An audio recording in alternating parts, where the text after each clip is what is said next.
1994, a year that saw a tentative ceasefire in Northern Ireland and the end of apartheid in South Africa, was yet another year of momentous happenings. In May, outgoing South African President F.W. de Klerk conceded victory to Nelson Mandela and the African National Congress after the country's first all-race elections. Mandela led the dancing right across South Africa. In city streets and township settlements, ANC supporters and others celebrated the new democratic South Africa. Also in May, Jacqueline Kennedy Onassis was laid to rest next to the grave of her assassinated first husband, John F. Kennedy, at Arlington National Cemetery, just outside Washington, D.C. People stood outside the cemetery quietly as the funeral procession of limousines slowly made its way from National Airport up George Washington Parkway and into the Cemetery of Heroes. At the graveside were her surviving children Caroline and John Jr. In a eulogy, President Bill Clinton said that the former First Lady seemed always to do the right thing in the right way. Kennedy Onassis had been praised not only for her sophistication that brought a sense of style to the nation, but also for her bravery in the face of the numerous tragedies that befell her through her life.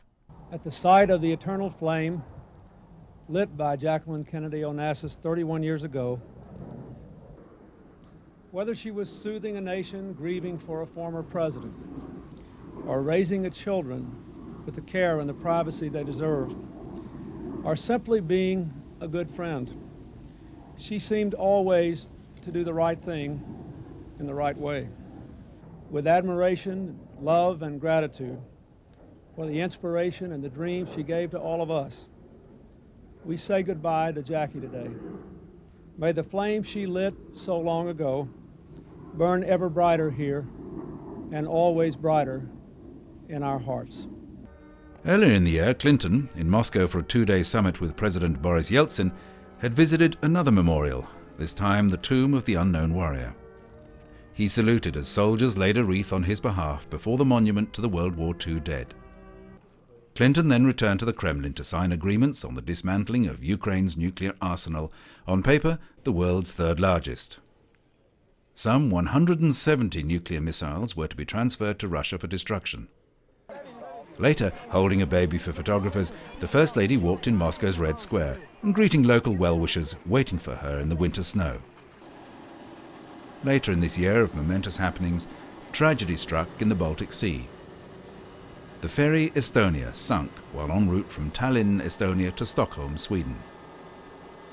In seas that were described as normally bad, the ferry, which had been steaming at an estimated 14 knots, went down with the loss of 852 lives. This was to be one of the deadliest maritime disasters of the late 20th century. Only 137 lives were saved. Finnish Navy helicopter crews worked tirelessly in dangerous conditions throughout the next day, rescuing the survivors who had miraculously endured the freezing conditions. In a move towards peace in Northern Ireland, the Provisional IRA announced in August a cessation of military operations. In the following period, there were disputes about the permanence of the ceasefire, whether parties linked to paramilitaries should be included in talks, and the rate of normalization in Northern Ireland. Loyalist bombings and shootings, and punishment beatings from both sides continued. Also making efforts towards peace were Israeli Prime Minister Yitzhak Rabin and Jordan's King Hussein, with peace talks in Amman.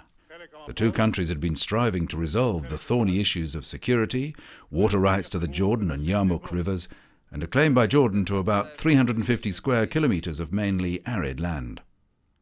And later in the year, witnessed by US President Bill Clinton, the historic peace treaty was signed, ending 46 years of war between the two countries.